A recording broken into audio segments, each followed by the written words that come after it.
Have you ever sat in a room with your own children or grandchildren and felt like you were speaking, but no one was really listening?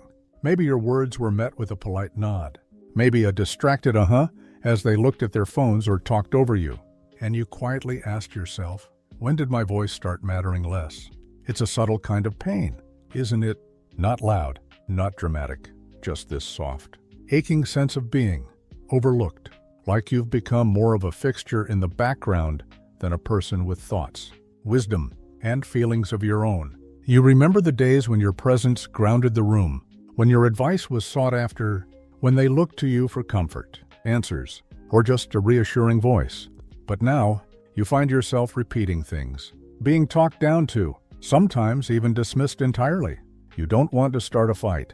You don't want to nag or lecture. You don't want to push them away. But deep down, you long for something very human, very reasonable. You want to feel respected, not because you demand it, but because you've earned it. Through decades of showing up, caring, sacrificing, and loving more than words could ever say. And maybe, lately, you've started to wonder, is there a way to quietly reclaim that respect without starting an argument? The answer, gently and clearly, is yes. You don't need to yell to be heard. You don't need to scold to be respected. You don't need to withdraw or punish. Sometimes, all it takes is a sentence, a phrase, a moment of steady presence that says, I'm still here. I still matter. That's what happened with Brian.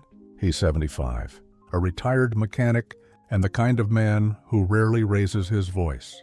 But for the last few years, his grown children had gotten into the habit of interrupting him finishing his sentences, brushing past his suggestions like they were outdated. One afternoon, sitting at the table with his son, Brian shared a thought about how to fix a leaky pipe. His son cut him off with a smirk. Dad, that's not how we do things anymore. Brian took a breath, looked at him gently and said, I may be older, but I'm not invisible. That's all. He didn't argue. He didn't lecture. Just those 8 words, spoken with quiet dignity. And the room changed. His son froze. Not because he was afraid, but because something deeper clicked. He had heard his father speak 1,000 times. But this time, he listened. That one sentence opened a door. A new kind of conversation began to unfold, one where Brian's experience was welcomed again, not pushed aside. It's not always easy to find the words, especially when your heart is heavy. When you're tired of being patient, when you're worried that if you speak up, you'll cause a rift. But silence can become a kind of prison, and resentment, no matter how softly it begins, always builds. Laura knows that all too well. Her daughter, Nicole, often came over to visit, but every visit turned into a monologue. Nicole vented about work, about her kids, about her husband, and Laura listened. Every time, kindly, lovingly. But inside, she was wilting. One day, halfway through another visit filled with complaints, Laura waited for a pause in the conversation. Then she said calmly, I love hearing about your life, but I'd love if you asked about mine, too. There was a silence, an awkward pause. Nicole blinked. Of course, Mom. You're right. And just like that, something shifted.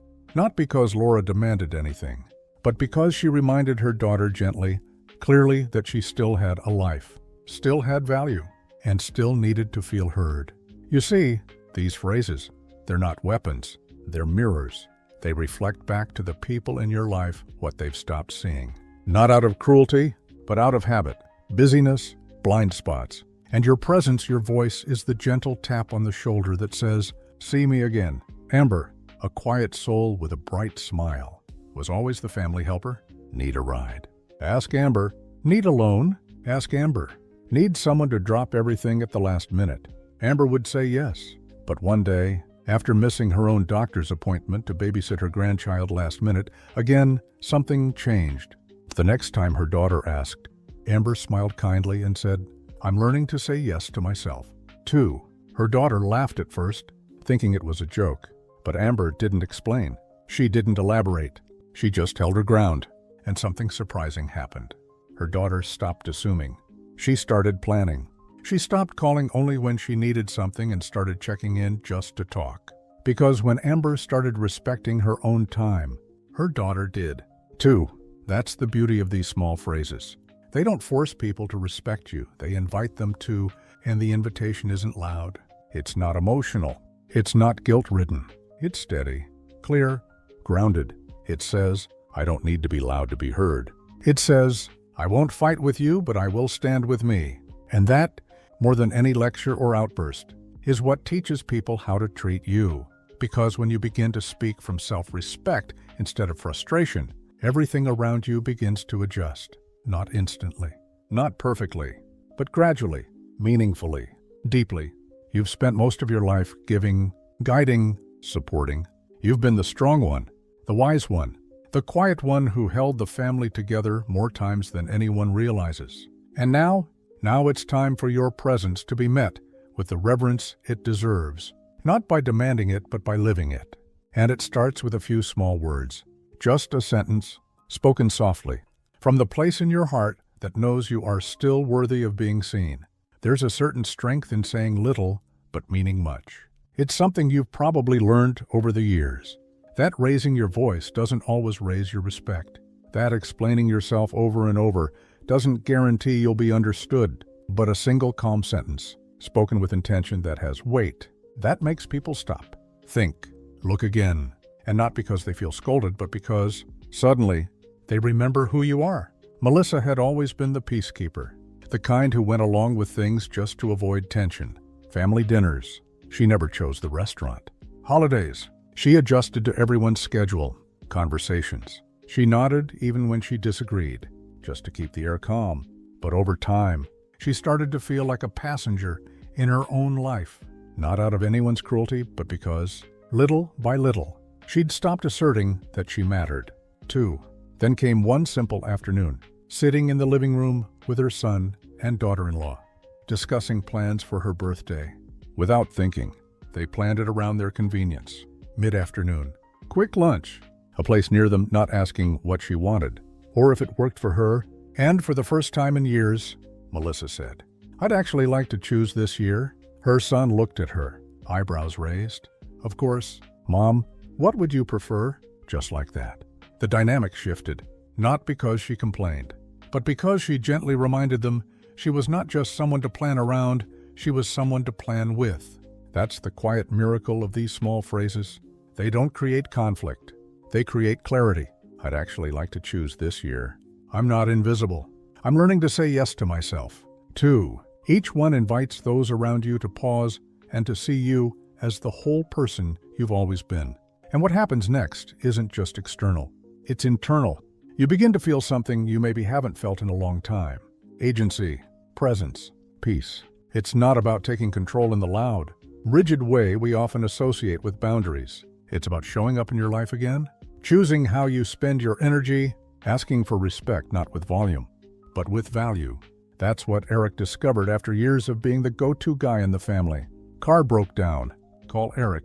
Need help moving. Call Eric. Last-minute dinner plans. Emotional crises. Favors of all kinds, he was always there. But it started to wear him down.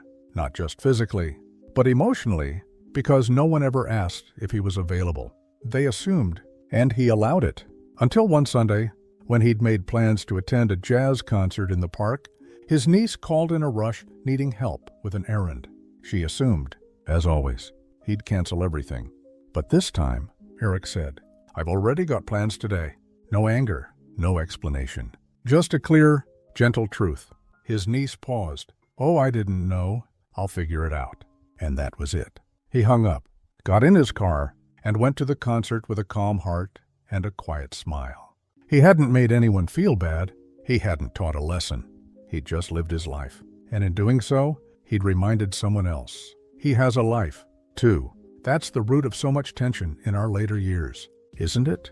We want to stay close, stay involved, stay useful, but not at the cost of disappearing. It's a delicate line, and sometimes we cross it without even realizing until we wake up one day and realize we've been nodding along, showing up, bending over backward, but feeling completely unseen.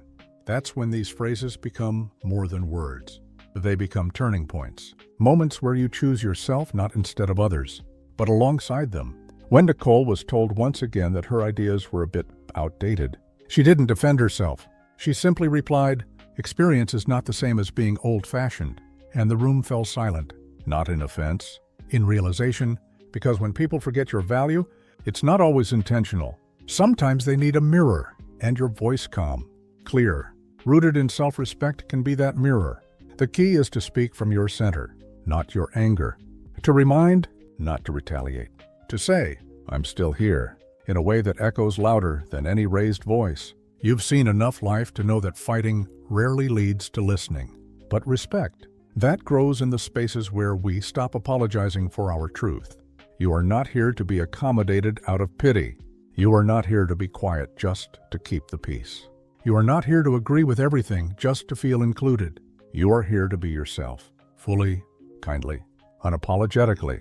And sometimes that begins with a sentence as soft as, "That doesn't work for me." Not to shut the door, but to open one back to yourself.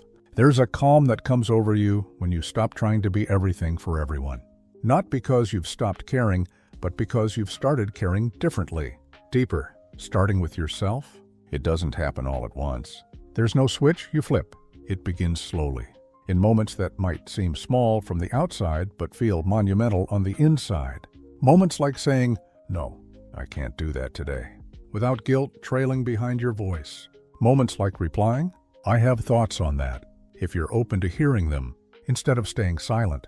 Moments like answering a dismissive tone with, "I'd like to be spoken to respectfully," even when we disagree. These aren't dramatic statements. They're gentle boundary lines drawn with grace. And over time, something shifts not just within you, but around you. That's what happened to Brandon. For years, his daughter only called when she needed help with the kids. Emergency babysitting, last-minute rides, help fixing something in the garage. She rarely asked how he was doing, and never stayed long once her problem was solved. He never complained, never said no. Until one day, while on the phone, she asked if he could come over again.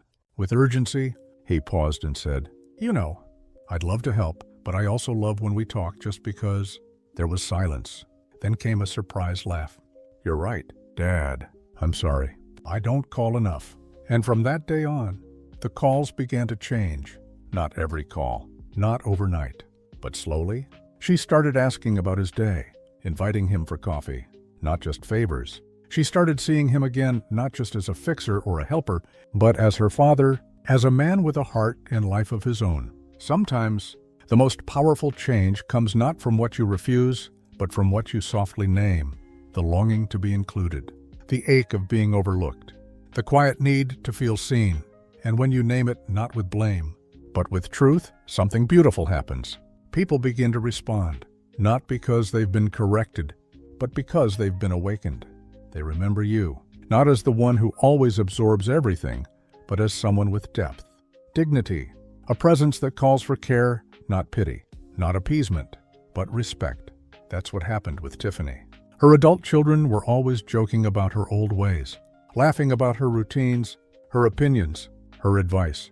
Nothing mean-spirited, but over time, the teasing chipped away at her sense of being valued. One day at a family dinner, her son made another joke at her expense. Everyone laughed, except Tiffany. She smiled softly and said, "I don't mind laughing, but I'd like the joke not to be me every time." The room quieted. Her son looked at her, embarrassed. "I didn't realize I was doing that." "I'm sorry, Mom." And just like that, the tone changed. Not because she scolded him, but because she stood up not to fight, but to be recognized.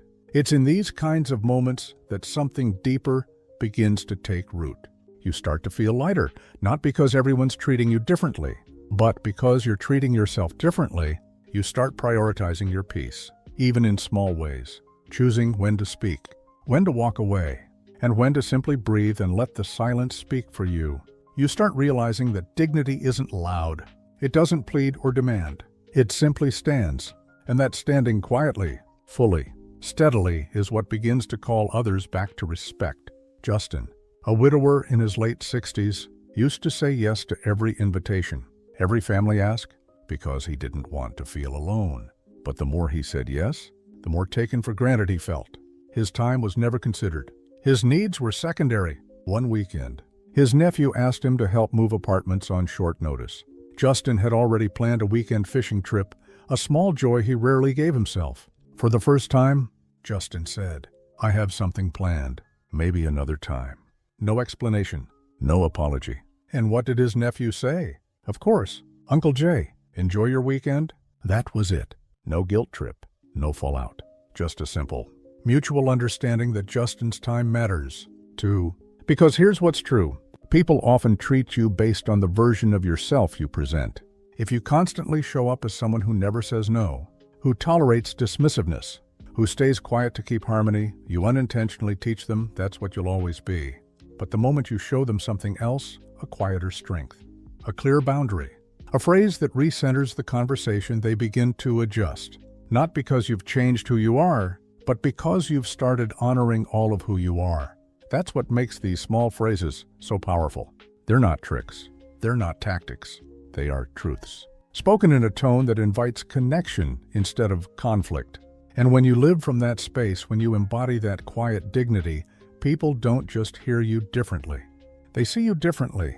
If you've stayed with me through this entire conversation, I want to pause here and simply say thank you. Thank you for your heart, for your quiet strength, for the decades of love and patience and sacrifice that may not have always been recognized, but have always mattered. You're not alone if you've felt unseen, or if you've swallowed your needs just to keep the peace, or if you've wondered, late at night, why the respect you once felt seems to have slowly slipped through the cracks. You're not too sensitive. You're not overreacting. You're human. And humans, especially ones who've spent a lifetime giving, deserve to feel appreciated, not just useful. This video wasn't made to give you more to do. You've done enough. It was made to remind you that your presence carries value even in stillness, even in silence, even when no one's asking for anything. And when you do speak, when you choose just one clear phrase rooted in self-worth, it has the power to reshape the entire conversation around you. Because these phrases aren't just about words. They're about choosing not to shrink, choosing to show up fully, with warmth and grace and honesty. They're about saying, I'm not invisible.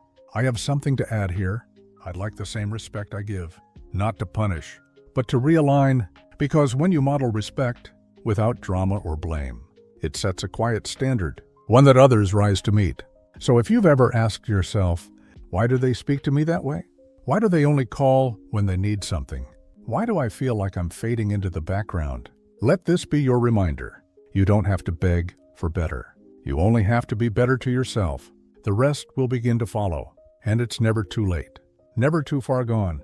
Respect isn't lost, it's relearned, rebuilt, often with the simplest of words, words that come from a place of peace, not pain, words that don't make people feel attacked, but help them wake up. Words that remind your children, your family, your world, you are still here, still wise, still worthy. I would truly love to hear your voice now. If any of this resonated with you, if you've lived through similar experiences, if you've found your own gentle ways to reclaim respect, I invite you to share your story in the comments. You never know who needs to hear it. Your words might be the very thing that gives someone else hope. And if this message made you feel seen, even just a little, I'd be honored to stay connected with you. Click that subscribe button. Stay with us. We're building a community here where age is not a decline, it's a return to self, to truth, to the kind of power that whispers, not shouts. Because after 60, your presence doesn't need to prove itself anymore. It simply needs to be honored. And that begins with you. You've earned the right to be heard. Not because you demand it, but because you live it. You don't need to be loud to be respected. You only need to stand softly, steadily in your light. And when you do, the world starts to shift around you, one quiet word at a time.